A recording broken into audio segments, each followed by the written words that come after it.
Hello, everyone. It's Mrs. DeWitt, and I get to read Chapter 7 today of Harry Potter and the Sorcerer's Stone. I'm so excited to read this chapter today, and Harry Potter is by far my favorite book series of all time. I've read every single book at least 4 times, and I feel lucky that I read Harry Potter when I did because I kind of grew up with it. It came out when I was in elementary school, the first book, and I would wait every single summer for the next one to come out, and they'd come out every other summer. Sometimes 2 summers would have to go by, and that lasted me all the way until my senior year of college with book 7.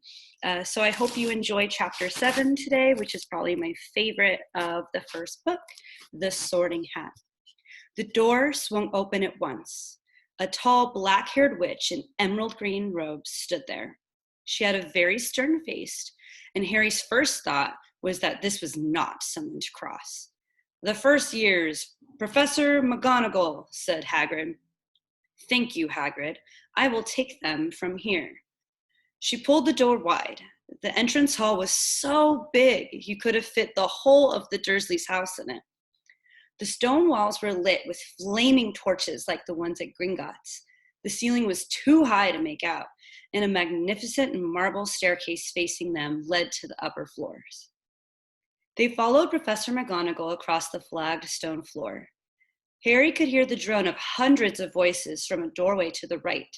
The rest of the school must already be here, but Professor McGonagall showed the first years into a small, empty chamber off the hall.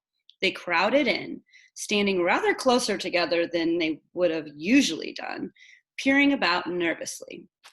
"Welcome to Hogwarts," said Professor McGonagall. "The start of the term banquet will begin shortly, but before you take your seats in the Great Hall, you'll be sorted into your houses. The sorting is a very important ceremony because while you are here, your house will be something like your family within Hogwarts. You will have classes with the rest of your house, sleep in your house dormitory, and spend free time in your house common room. The 4 houses are called Gryffindor, Hufflepuff, Ravenclaw, and Slytherin. Each house has its own noble history, and each has produced outstanding witches and wizards. While you are at Hogwarts, your triumphs will earn you house points, while any rule breaking will lose house points. At the end of the year, the house with the most points is awarded the House Cup, a great honor. I hope each of you will be a credit to whichever house becomes yours. The sorting ceremony will take place in a few minutes in front of the rest of the school. I suggest you all smarten yourselves up as much as you can while you are waiting." Her eyes lingered for a moment on Neville's cloak, which was fastened under his left ear, and on Ron's smudged nose. Harry nervously tried to flatten his hair. "I shall return when we are ready for you," said Professor McGonagall. "Please wait quietly." She left the chamber. Harry swallowed. "How exactly do they sort us into houses?" he asked Ron. "Some sort of test, I think. Fred said it hurts a lot, but I think he was joking." Harry's heart gave a horrible jolt. A test in front of the whole school? But he didn't know any magic yet. What on earth would he have to do? He hadn't expected something like this the moment they arrived. He looked around anxiously and saw that everyone else looked terrified too. No one was talking much except Hermione Granger, who was whispering very fast about all the spells she'd learned and wondering which one she'd need. Harry tried hard not to listen to her. He'd never been more nervous, never, not even when he had to take the school report home to the Dursleys, saying that he'd somehow turned his teacher's wig blue. He kept his eyes fixed on the door. Any second now, Professor McGonagall would come back and lead him to his doom. Then something happened that made him jump about a foot in the air. Several people behind him screamed. "What the?" He gasped. So did the people around him. About 20 ghosts had just streamed through the back wall. Pearly white and slightly transparent, they glided across the room, talking to one another and hardly glancing at the first years. They seemed to be arguing. What looked like a fat little monk was saying, "Forgive and forget, I say. We ought to give him a second chance. My dear friar, haven't we given Peeves all the chances he deserves? He gives us all a bad name, and you know he's not even really a ghost. I say, what are you all doing here? A ghost wearing a ruff and tights had suddenly noticed the first years. Nobody answered. New students, said the fat friar, smiling around at them. About to be sorted, I suppose? A few people nodded mutely. Hope to see you in Hufflepuff, said the friar. My old house, you know. Move along now, said a sharp voice. The sorting ceremony's about to start. Professor McGonagall had returned. One by one, the ghosts floated away through the opposite wall. Now, form a line, Professor McGonagall told the first years, and follow me. Feeling oddly as though his legs had turned to lead, Harry got into a line behind a boy with sandy hair, with Ron behind him, and they walked out of the chamber, back across the hall, and through a pair of double doors into the great hall. Harry had never imagined such a strange and splendid place. It was lit by thousands and thousands of candles that were floating in midair over 4 long tables where the rest of the students were sitting. These tables were laid with glittering golden plates and goblets. At the top of the hall was another long table where the teachers were sitting. Professor McGonagall led the first years up here, so that they came to a halt in a line facing the other students, with the teachers behind them. The hundreds of faces staring at them looked like pale lanterns in the flickering candlelight. Dotted here and there among the students, the ghosts shone misty silver. Mainly to avoid all the staring eyes, Harry looked upward and saw a velvety black ceiling dotted with stars. He heard Hermione whisper, "It's bewitched to look like the sky outside. I read about it in Hogwarts, a history." It was hard to believe that there was a ceiling there at all, and that the Great Hall didn't simply open up to the heavens. Harry quickly looked down again as Professor McGonagall silently placed a 4-legged stool in front of the first years. On top of the stool, she put a pointed wizard's hat. This hat was patched and frayed and extremely dirty. Aunt Petunia would not have let that in the house. Maybe they had tried and get a rabbit out of it, Harry thought wildly. That seemed the sort of thing. Noticing that everyone in the hall was now staring at the hat, he stared at it too. For a few seconds, there was complete silence. Then the hat twitched. A rip near the brim opened wide like a mouth, and the hat began to sing. "Oh, you may not think I'm pretty, but don't judge on what you see. I'll eat myself if you can find a smarter hat than me. You can keep your bowlers black, your top hat sleek and tall, for I am the Hogwarts sorting hat, and I can cap them all. There's nothing hidden in your head the sorting hat can't see, so try me on and I will tell you where you ought to be. You might belong in Gryffindor, where dwell the brave at heart. Their daring nerve and chivalry set Gryffindors apart. You might belong in Hufflepuff, where they are just and loyal. Those patient Hufflepuffs are true and unafraid of toil. Or yet in wise old Ravenclaw, if you've a ready mind, where those of wit and learning will always find their kind. Or perhaps in Slytherin, you'll make your real friends. Those cunning folk use any means to achieve their ends. So put me on, don't be afraid, and don't get in a flap. You're in safe hands, though I have none, for I'm a thinking cap." The whole hall burst into applause as the hat finished its song. It bowed to each of the 4 tables and then became quite still again. "So we've just got to try on the hat," Ron whispered to Harry. "I'll kill Fred. He was going on and on about rustling a troll." Harry smiled weakly. Yes, trying on the hat was a lot better than having to do a spell. But he did wish they could have tried it on without everyone watching. The hat seemed to be asking rather a lot. Harry didn't feel brave or quick-witted or any of it at the moment. If only the hat had mentioned a house for people who felt a bit queasy. That would have been the one for him. Professor McGonagall now stepped forward holding a long roll of parchment. "When I call your name, you will put on the hat and sit on the stool to be sorted," she said. "Abbott Hannah." A pink-faced girl with blonde pigtails stumbled out of line. put on the hat, which fell right down over her eyes, and sat down. A moment's pause. Hufflepuff, shouted the hat. The table on the right cheered and clapped as Hannah went to sit down at the Hufflepuff table. Harry saw the ghost of the fat friar waving merrily at her. Bones, Susan! Hufflepuff, shouted the hat again, and Susan scuttled off to sit next to Hannah. Boot, Terry! Ravenclaw! The table's second from the left clapped this time. Several Ravenclaws stood up to shake hands with Terry as he joined them. Brocklehurst, Mandy, went to Ravenclaw too, but Brown, Lavender, became the first new Gryffindor, and the table on the far left exploded with cheers. Harry could see Ron's twin brothers catcalling. Bulstrode Millicent then became a Slytherin. Perhaps it was Harry's imagination, after all he'd heard about Slytherin, but he thought they looked like rather an unpleasant lot. He was starting to feel definitely sick now. He remembered being picked for teams during gym at his old school. He had always been last to be chosen, not because he was no good, but because no one wanted to Dudley think that they liked him. Finch Fletchley, Justin, Hufflepuff. Sometimes, Harry noticed, the hat shouted out the house at once, but at others, it took a little while to decide. Finnegan, Seamus, the sandy-haired boy next to Harry in line, sat on the stool for almost a whole minute before the hat declared him to be a Gryffindor. Granger, Hermione.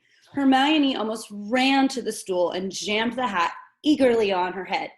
Gryffindor, shouted the hat. Ron groaned. A horrible thought struck Harry, as horrible thoughts always do when you're very nervous. What if he wasn't chosen at all? What if he just sat there with the hat over his eyes for ages until Professor McGonagall jerked it off his head and said there had obviously been a mistake and he'd better get back on the train? When Neville Longbottom, the boy who kept losing his toad, was called, he fell over on the way to his stool. The hat took a long time to decide with Neville. When it finally shouted, Gryffindor! Neville ran off still wearing it and had to jog back amid glares of laughter to give it to MacDougall, Morag. Malfoy staggered forward when his name was called and got his wish at once. The hat had barely touched his head when it screamed, Slytherin. Malfoy went to join his friends Crabbe and Goyle, looking pleased with himself. There weren't many people left now. Moon, Knott, Parkinson, then a pair of twin girls, Patil and Patil, then Perks, Sally Ann, and then, at last, Potter, Harry. As Harry stepped forward, whispers suddenly broke out like little hissing fires all over the hall. Potter, did she say? The Harry Potter? The last thing Harry saw before the hat dropped over his eyes was the hall full of people craning to get a good look at him. Next second, he was looking at the black inside of the hat. He waited. Said a small voice in his ear. Difficult, very difficult. Plenty of courage, I see, and not a bad mind either. There's talent, oh my goodness, yes. And a nice thirst to prove yourself. Now that's interesting. So where shall I put you? Harry gripped the edges of his stool and thought, not Slytherin, not Slytherin. Not Slytherin, eh? Said the small voice. Are you sure? You could be great, you know. It's all here in your head, and Slytherin will help you on the way to greatness. No doubt about that. No? Well, if you're sure, better be Gryffindor. Harry heard the hat shout the last word to the whole hall. He took off the hat and walked shakily toward the Gryffindor table. He was so relieved to have been chosen and not put in Slytherin. He hardly noticed that he was getting the loudest cheer yet. Percy, the prefect, got up and shook his hand vigorously, while the Weasley twins yelled, We got Potter! We got Potter! Harry sat down opposite the ghost in the rough he'd seen earlier. The ghost patted his arm, giving Harry the sudden, horrible feeling he just plunged it into a bucket of ice-cold water. He could see the high table properly now. At the end nearest him sat Hagrid, who caught his eye and gave him a thumbs up. Harry grinned back, and there, in the center of the high table, in a large gold chair, sat Albus Dumbledore. Harry recognized him at once from the card he'd gotten out of the chocolate frog on the train. Dumbledore's silver hair was the only thing in the whole hall that shone as brightly as the ghost's. Harry spotted Professor Quirrell, too, the nervous young man from the leaky cauldron. He was looking very peculiar in a large purple turban. And now, there were only 4 people left to be sorted. Thomas Dean, a black boy even taller than Ron, joined Harry at the Gryffindor table. Turpin, Lisa, became a Ravenclaw, and then it was Ron's turn. Excuse me. He was pale green by now. Harry crossed his fingers under the table, and a second later the hat had shouted, "Gryffindor!"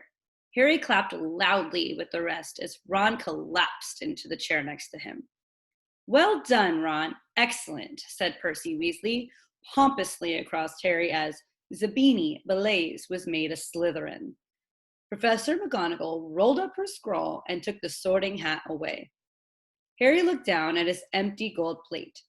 He had only just realized how hungry he was. The pumpkin pasties seemed ages ago. Albus Dumbledore had gotten to his feet. He was beaming at the students, his arms opened wide, as if nothing could have pleased him more than to see them all there. "Welcome," he said. "Welcome to a new year at Hogwarts. Before we begin our banquet, I would like to say a few words, and here they are. Nitwit, blubber, oddment, tweak.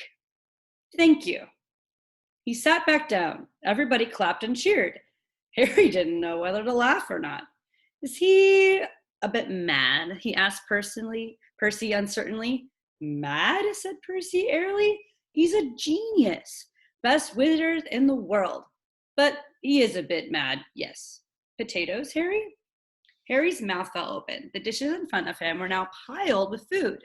He had never seen so many things he liked to eat on one table. Roast beef, roast chicken, pork chops and lamb chops, sausages, bacon and steak, boiled potatoes, roast potatoes, fries, Yorkshire pudding, peas, carrots, gravy, and, for some strange reason, peppermint humbugs. The Dursleys had never exactly starved Harry, but he'd never been allowed to eat as much as he'd liked. Dudley had always taken anything that Harry really wanted, even if it made him sick. Harry piled his plate with a bit of everything except for the peppermints and began to eat. It was all delicious. "That does look good," said the ghost in the ruff sadly, watching Harry cut up his steak. "Can't you—" "I haven't eaten for nearly 500 years, said the ghost. "And I don't need to, of course. But one does miss it. I don't think I've introduced myself. Sir Nicholas de Mimsy Porpington at your service, resident ghost of the Gryffindor Tower." "I know who you are," said Ron suddenly. "My brothers told me about you. You're nearly headless Nick." "I would prefer you to call me Sir Nicholas de Mimsy," the ghost began stiffly, but sandy-haired Seamus Finnegan interrupted. "Nearly headless? How can you be nearly headless?" Sir Nicholas looked extremely miffed, as if their little chat wasn't going at all the way he wanted. "Like this," he said irritably. He seized his left ear and pulled. His whole head swung off his neck and fell onto his shoulder, as if it was on a hinge. Someone had obviously tried to behead him, but had not done it properly. Looking pleased as the stunned looks on their faces, nearly headless Nick flipped his head back onto his neck, coughed, and said, "So, new Gryffindors, I hope you're going to help us win the house championship this year." Gryffindors have never gone so long without winning.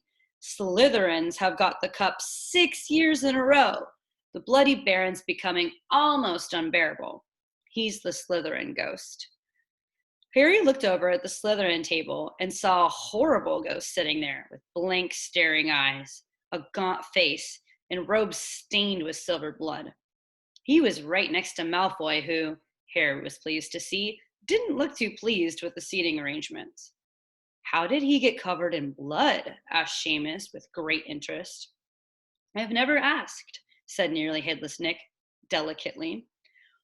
When everyone had eaten as much as they could, the remains of the food faded from the plates, leaving them sparkling clean as before.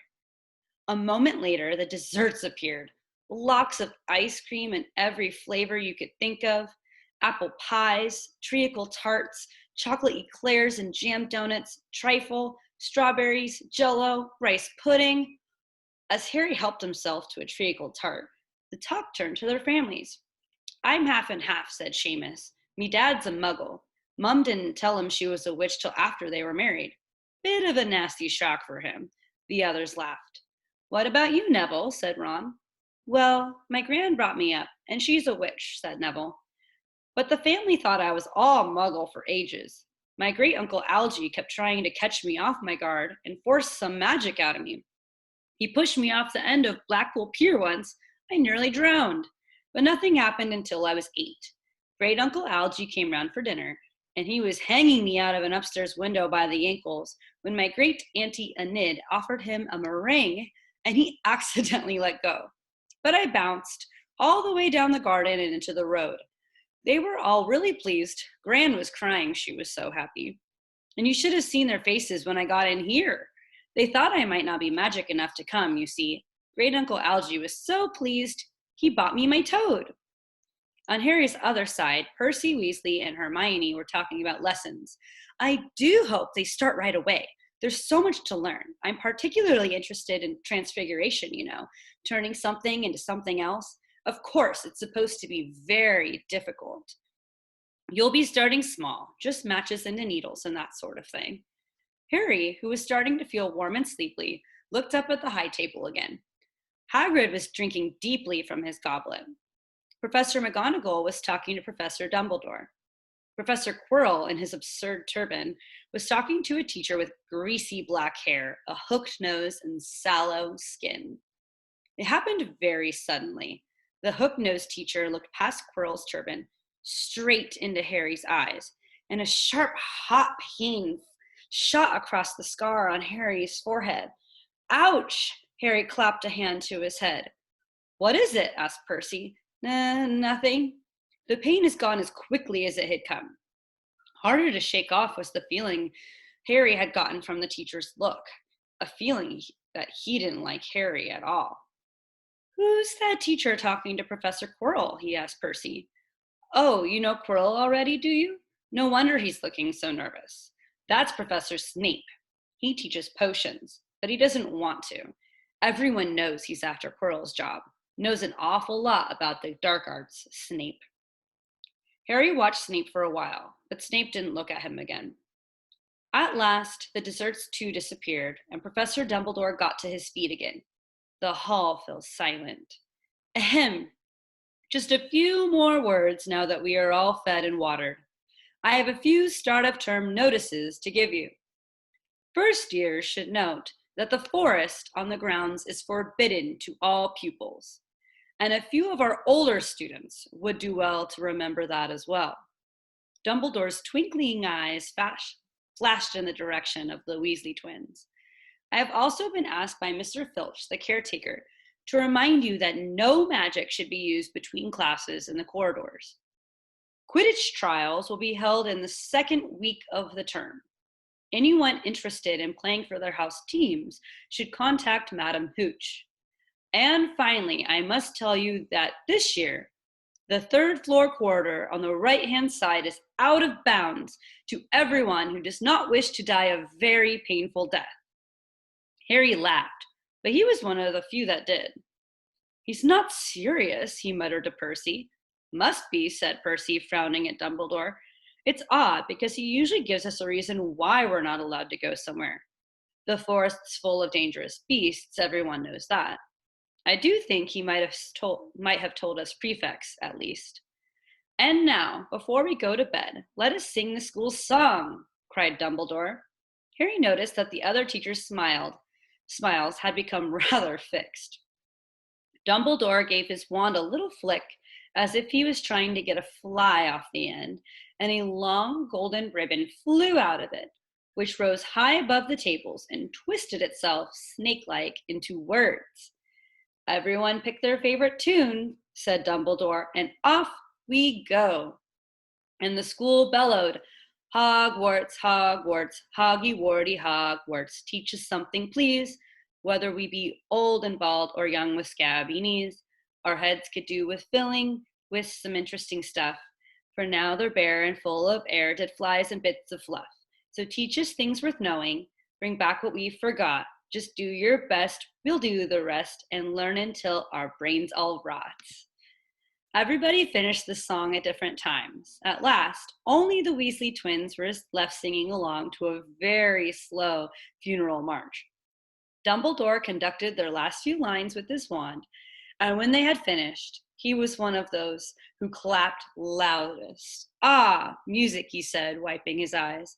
"A magic beyond all we do here. And now, bedtime. Off you trot."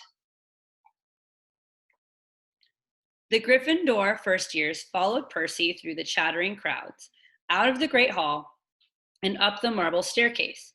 Harry's legs were like lead again, but only because he was so tired and full of food. He was too sleepy even to be surprised that the people in the portraits along the corridors whispered and pointed as they passed, or that twice Percy led them through doorways hidden behind sliding panels and hanging tapestries. They climbed more staircases, yawning and dragging their feet, and Harry was just wondering how much farther they had to go when they came to a sudden halt. A bundle of walking sticks was floating in midair ahead of them, and as Percy took a step toward them, they started throwing themselves at him. "Peeves," Percy whispered to the first years, "a poltergeist." He raised his voice. "Peeves, show yourself." A loud, rude sound, like the air being let out of a balloon, answered. "Do you want me to go to the bloody Baron?" There was a pop, and a little man with wicked dark eyes and a wide mouth appeared, floating cross-legged in the air, clutching the walking sticks. "Ooh, ha ha ha," he said with an evil cackle. "Ickle firsties, what fun." He swooped suddenly at them. They all ducked. "Go away, Peeves, or the Baron will hear about this." "I mean it," barked Percy. Peeves stuck out his tongue and vanished, dropping the walking sticks on Neville's head. They heard him zooming away, rattling coats of armor as he passed. "You want to watch out for Peeves," said Percy as they set off again. "The bloody Baron's the only one who can control him. He won't even listen to us prefects." Here we are. At the very end of the corridor hung a portrait of a very fat woman in a pink silk dress. "Password?" she said. "Caput Draconis," said Percy, and the portrait swung forward to reveal a round hole in the wall. They all scrambled through it. Neville needed a leg up, and found themselves in the Gryffindor common room, a cozy round room full of squashy armchairs. Percy directed the girls through one door to their dormitory, and the boys through another. At the top of a spiral staircase, they were obviously in one of the towers, they found their beds at last. 5 four-posters hung with deep red velvet curtains. Their trunks had already been brought up. Too tired to talk much, they pulled on their pajamas and fell into bed. "Great food, isn't it?" Ron muttered to Harry through his hangings. "Get off, Scabbers! He's chewing my sheets." Harry was going to ask Ron if he had had any of the treacle tart, but he fell asleep almost at once. Perhaps Harry had eaten a bit too much, because he had a very strange dream. He was wearing Professor Quirrell's turban, which kept talking to him, telling him he must transfer to Slytherin at once, because it was his destiny. Harry told the turban he didn't want to be in Slytherin. It got heavier and heavier. He tried to pull it off, but it tightened painfully. And there was Malfoy laughing at him as he struggled with it. Then Malfoy turned into the hook-nosed teacher Snape, whose laugh became high and cold. There was a burst of green light and Harry woke, sweating and shaking. He rolled over and fell asleep again, and when he woke next day, he didn't remember the dream at all. So that was chapter 7, The Sorting Hat, and I hope that you enjoyed.